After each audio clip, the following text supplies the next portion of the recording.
Sesaat lagi Anda akan mendengarkan program Renungan Sahabat Seperjalanan bersama Pendeta Wendy Pratama.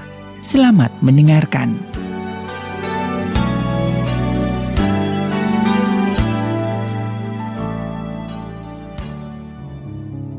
Selamat berjumpa kembali dalam layanan audio Sahabat Seperjalanan.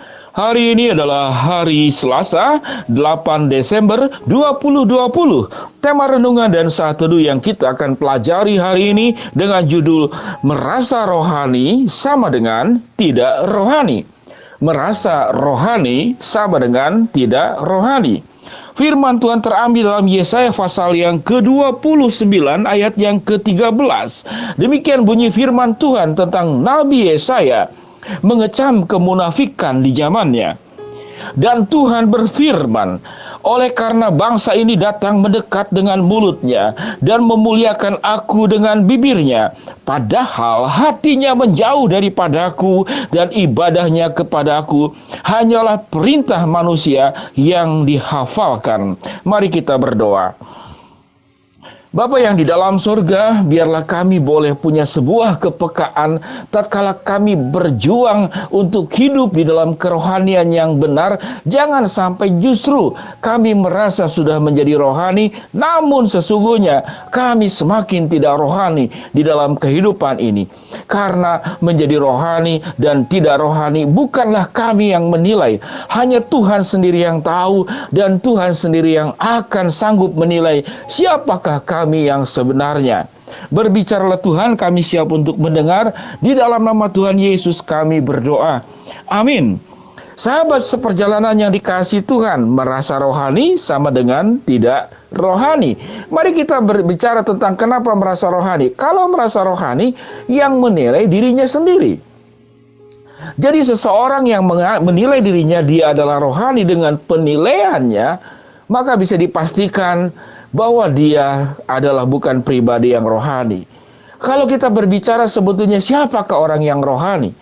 Sewaktu Rasul Paulus berkata bahwa di antara semua pendosa, orang-orang berdosa, akulah yang paling berdosa. Jadi siapa sesungguhnya orang yang rohani? Orang yang rohani itu adalah orang yang merasa tidak rohani.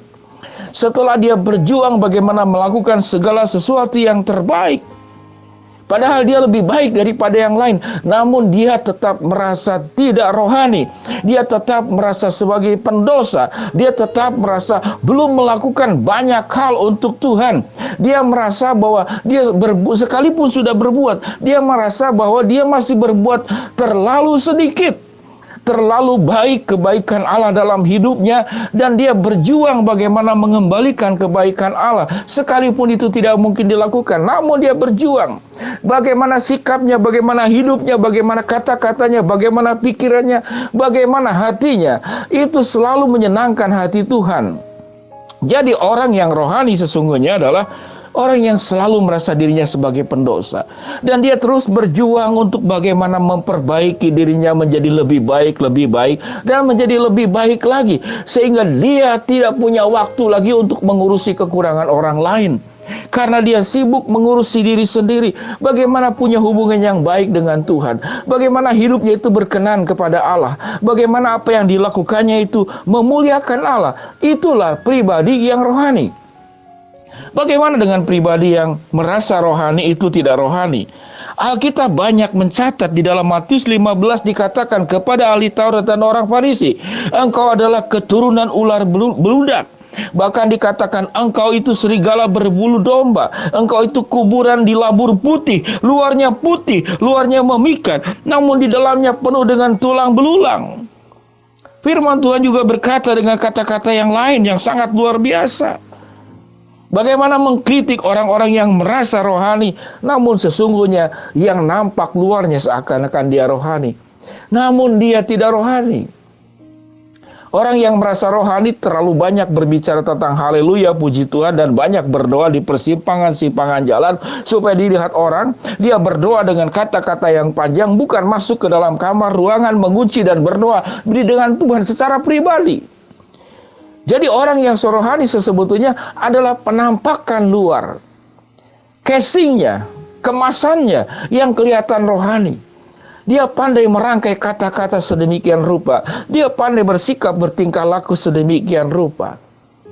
Nampak luarnya itu adalah casingnya, dia kelihatan sekali rohani. Bahkan dia suka mengkritik juga aspek-aspek luar, karena hidupnya juga hidup dari segi luar. Ya, bagaimana orang berpakaian harus hormat kepada Tuhan, pakaian yang dibahas. Bukan hatinya. Setiap orang itu membawa hati pakaian, siapa yang bisa menilai? Apakah orang yang berbungkus rapi, berdasi, berjas lengkap, lalu berambut rapi, apakah dia menjadi rohani? Tuhan tidak pernah menilai penampakan luar. Sekalipun kita perlu dalam kesantunan, berbudaya, berbusana, dan segala macam, memang ada katakanlah standar dasar. Namun bukan itu yang dinilai. Jadi orang yang rohani biasanya itu juga membahas hal-hal yang sifatnya itu luar. Kuburan yang dilabur putih, serigala berbulu domba. Yang penting luarnya bulunya domba, tapi dalamnya serigala tidak masalah. Yang penting dilabur putih seperti kuburan. Di dalamnya tulang belulang, dia tidak peduli. Namun orang yang rohani itu adalah orang yang justru merasa tidak rohani. Dia berjuang terus bagaimana mengoreksi kedalaman hatinya yang terdalam. Dia bagaimana berjuang seperti dalam Injil Lukas pasal ketiga, menghasilkan buah-buah pertobatan, menghasilkan perubahan hidup, menjadi surat Kristus yang terbuka, yang bisa dibaca oleh orang lain. Orang yang rohani itu adalah bertindak lebih banyak daripada bicara. Orang yang rohani itu adalah membuat ibadah dalam kehidupan itu lebih penting daripada ibadah di gereja. Lebih diutamakan. Orang yang rohani itu adalah dia memuji Tuhan dengan keteladanan hidup, bukan memuji Tuhan dengan suara yang keras. Orang yang rohani itu lebih mementingkan perbuatannya yang lebih dikenal daripada nama dan kepribadiannya. Sahabat seperjalanan yang dikasihi Tuhan, orang yang rohani itu justru berjuang bagaimana tidak menjadi batu sandungan. Dia tidak ingin namanya dikenal, namun dia ingin bagaimana Allah dimuliakan lewat hidupnya. Orang yang rohani itu tidak akan menyakiti hidup orang lain.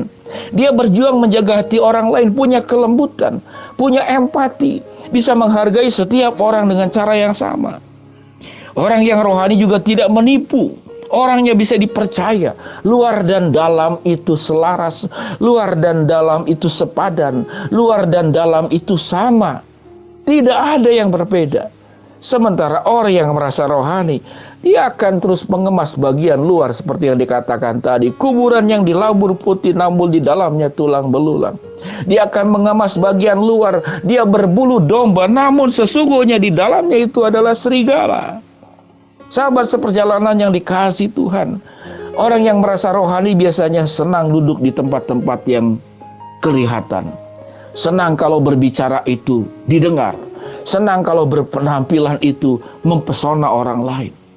Tetapi orang yang tidak rohani lalu merasa rohani. Namun orang yang rohani, dia terus melakukan hubungan bersama dengan Tuhan. Tuhan, apa yang harus saya perbaiki dalam kehidupan ini? Semakin aku dekat dengan Tuhan. Makanya dengan jelas firman Tuhan mengatakan siapa orang yang rohani itu adalah yang tidak rohani. Dan Tuhan berfirman, oleh karena bangsa ini datang mendekat dengan mulutnya dan memuliakan aku dengan bibirnya. Mulut dan bibirnya. Padahal hatinya menjauh daripadaku dan ibadahnya kepadaku hanyalah perintah manusia yang dihafalkan. Tidak ada perubahan hidup. Yang ada adalah bibir dan mulut yang begitu mengesankan. Ibadahnya adalah perintah manusia, bukan perintah Tuhan. Perintah manusia yang dihafalkan. Sahabat seperjalanan yang dikasihi Tuhan, berhati-hatilah pada saat kita merasa rohani, lalu kita mengemas bagian luar, kita sesungguhnya adalah pribadi yang tidak rohani. Orang yang rohani adalah selalu merasa dia tidak rohani, dan dia terus berjuang bagaimana menjadi lebih baik di hadapan Tuhan. Mari kita berdoa. Bapa yang di dalam sorga, hamba-Mu berdoa buat sahabat seperjalanan yang sedang sakit di rumah sakit ataupun di rumah. Tuhan jamah, Tuhan sembuhkan. Buat sahabat seperjalanan yang sedang menghadapi kendala, kesulitan, masalah, rintangan, dan tantangan dalam hidupnya, Tuhan bukakan jalan. Buat sahabat seperjalanan yang sedang memohon berharap sesuatu, Tuhan akan kabulkan sesuai dengan waktu, rencana, dan kehendak-Mu. Pada akhirnya ya Tuhan, jangan kami terjebak tatkala kami merasa rohani. Sesungguhnya kami bukanlah pribadi yang rohani. Karena kerohanian itu bukan kami yang menilai, hanya Tuhan yang menilai. Namun tatkala kami merasa sebagai seorang pendosa yang terus-menerus bagaimana menjadi lebih baik di hadapan Allah, maka itulah kami sedang berjuang memiliki kehidupan kerohanian yang baik. Di dalam nama Tuhan Yesus kami berdoa. Amin. Shalom sahabat seperjalanan, selamat beraktivitas, sehat selalu, Tuhan memberkati. Doa saya menyertai sahabat seperjalanan sekalian, Tuhan menguatkan kita. Shalom, amin.